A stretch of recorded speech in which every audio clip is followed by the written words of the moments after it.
Assalamualaikum warahmatullahi wabarakatuh. Kembali lagi di channel saya, Ridwan Bahrudin.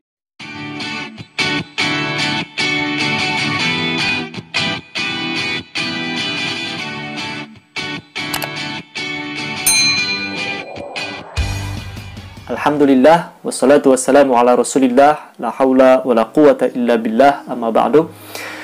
Teman-teman, dimanapun berada, sekitar 4 hari yang lalu itu sempat viral ya, salah satu video tentang Mbak Yu, yang beliau meramal berbagai macam kejadian, termasuk kejadian bencana alam, kejadian gunung meletus, artis bercerai, terus lengsernya presiden di tahun 2021, bahkan pesawat ya, tragedi jatuhnya pesawat segala macam, itu katanya Mbak Yu sudah meramal.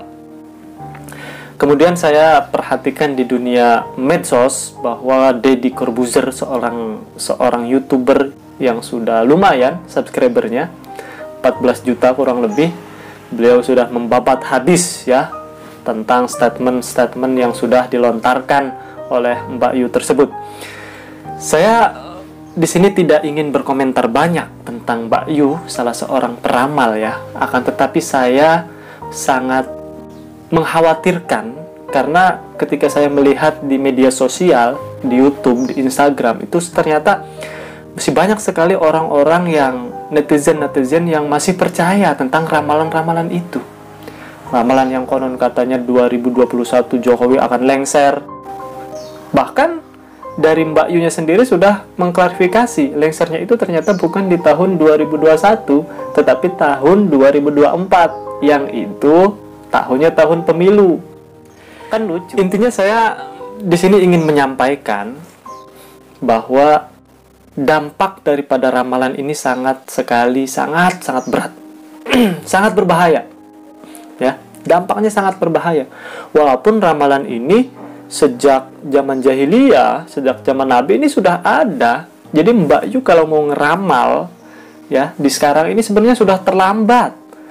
Sejak di zaman Nabi, zaman jahiliyah itu orang-orang yang meramal, arraf atau kuhan, bahasa Arabnya itu sudah ada. Sudah ada di zaman Nabi itu, jangan heran ya. Terus yang saya khawatirkan adalah banyak sekali, mungkin di kampung-kampung ya, di daerah-daerah yang masih lumayan belum tersentuh dengan pendidikan yang sangat matang, mereka masih mempercayai ramalan-ramalan ini. Satu kisah di kampung saya ya, di salah satu kabupaten di Serang, itu ada salah satu orang yang dia menyebarkan pemahaman sekaligus merekrut warga setempat untuk diajak gabung dalam satu naungan, namanya itu yayasan. Yayasan ini namanya, saya langsung sebut merek aja, namanya Yayasan Amalillah. Mungkin kalau teman-teman sudah pernah dengar semuanya ya, namanya itu Yayasan Amalillah. Yayasan Amalillah ini ketuanya konon suka meramal, suka memprediksi. Orang-orang yang ikut Yayasan Amalillah ini, beliau pengikut-pengikutnya ini akan mendapatkan miliaran rupiah duit yang konon katanya duitnya ini sekarang sedang berada di bank Swiss. Duitnya siapa? Duitnya Soekarno, katanya begitu. Sampai saat ini pengikut-pengikut Yayasan Amalillah ini masih sangat militan, masih sangat fanatik. Sudah tidak tergoyang dengan bisikan, dengan omongan, dengan nasihat apapun, sudah tidak tergoyang. Saya sangat miris melihatnya, karena yang melakukan itu adalah tetangga saya.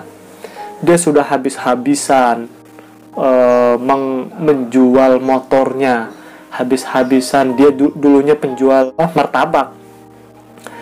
Dia sudah habis-habisan menjual gerobaknya, sampai istrinya tiap hari nangis. Beliau dijanjikan apa sama ketua yayasan tersebut? Dijanjikan minggu depan duit yayasan akan turun miliaran rupiah. Minggu depannya tiba, belum turun juga. Dijanjikan apa lagi? 1 bulan lagi.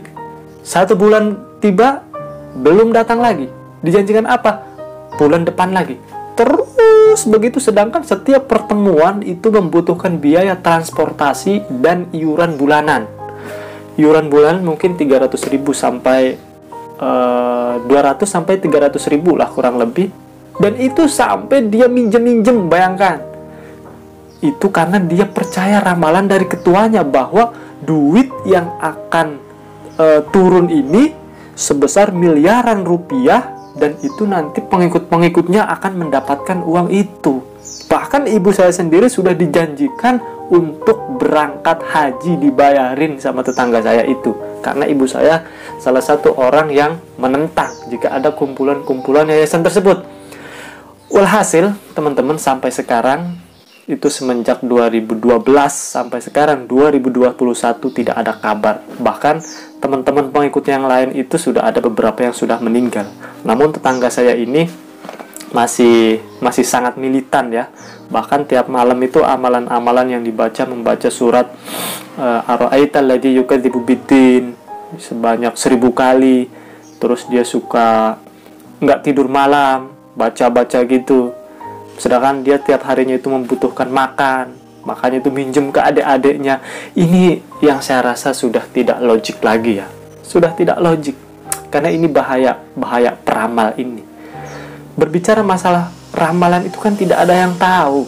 Ramalan nasib kita ke depan, jodoh kita ke depan, ya, kita kapan meninggal, itu tidak ada yang tahu. Hanya Tuhan, hanya Allah Subhanahu wa taala yang tahu. Namun mungkin di netizen, teman-teman masih ada yang percaya hal-hal kayak begitu. Saya sarankan ya, jangan pernah percaya sama yang namanya ramalan-ramalan kayak begitu ya.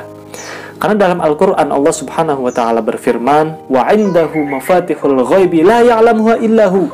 Ya, Allah Subhanahu wa taala itu memiliki kunci-kunci hal-hal gaib. Hanya Allah Subhanahu wa taala. Itu ada suara apa itu di atas itu, ada orang mantek kali. La ya'lamuha illahu. Tidak ada yang mengetahui hal gaib itu kecuali Allah Subhanahu wa taala.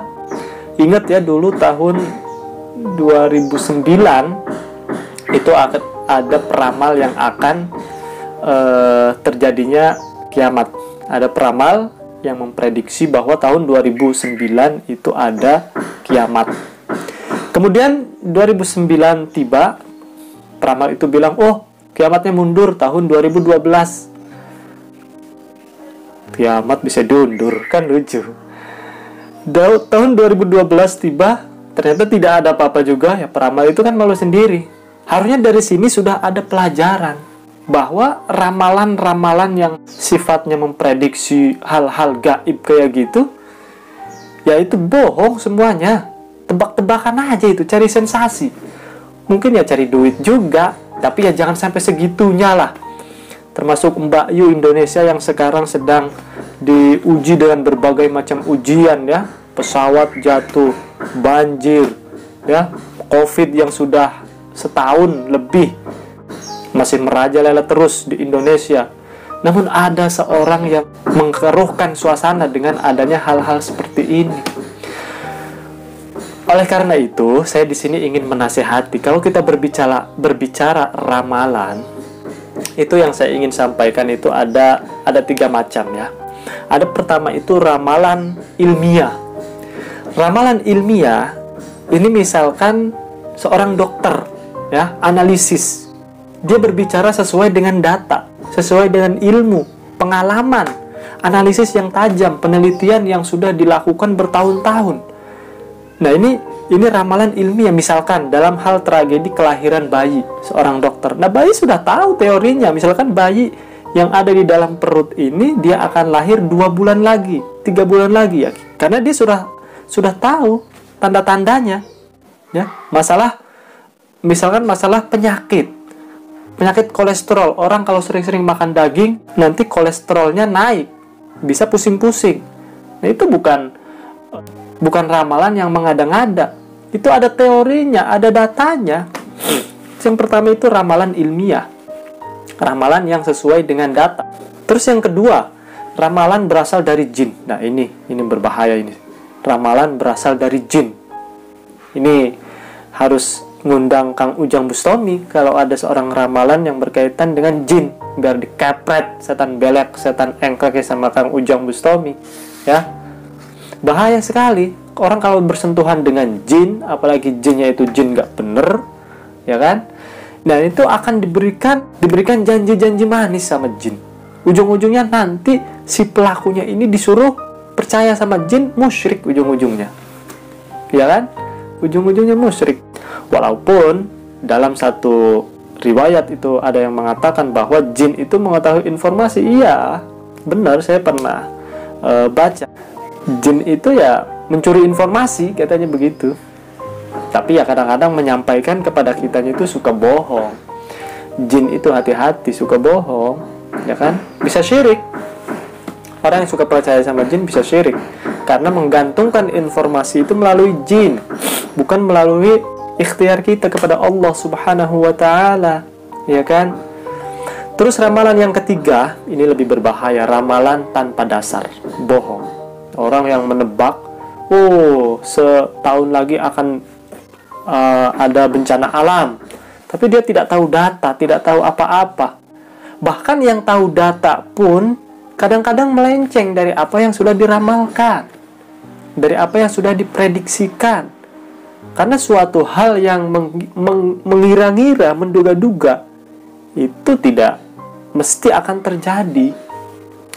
Jadi ya janganlah kita percaya-percaya ramalan hal-hal seperti itu, segala macam. Kita cukup percaya kepada Allah Subhanahu wa ta'ala, percaya kepada Rasulullah bahwa Allah Subhanahu wa ta'ala pencipta alam semesta. Nasib kita, jodoh kita sudah diatur, sudah dituliskan oleh Allah Subhanahu wa ta'ala, tergantung kitanya menyikapinya bagaimana, termasuk ajal kita, ya, juga itu sudah didata, sudah ada jadwalnya sama Allah Subhanahu wa ta'ala. Oleh karena itu, kepada teman-teman semuanya, jaga keimanan kita kepada Allah, perbaiki ibadah kita, sholat kita, ya, perbaiki sholat kita, dan jangan lupa ikhtiar dan tawakal kita harus diperkuat. Jangan hanya berdoa terus tapi tidak ikhtiar, tidak tawakal. Jangan hanya tawakalnya saja, ada ikhtiarnya, kerja kerasnya. Karena yang namanya tawakal itu ba'dal ikhtiar, sesudah ikhtiar, ya kan? Ya, mungkin ya itu yang dapat saya sampaikan. Kurang dan lebihnya mohon maaf. Assalamualaikum warahmatullahi wabarakatuh.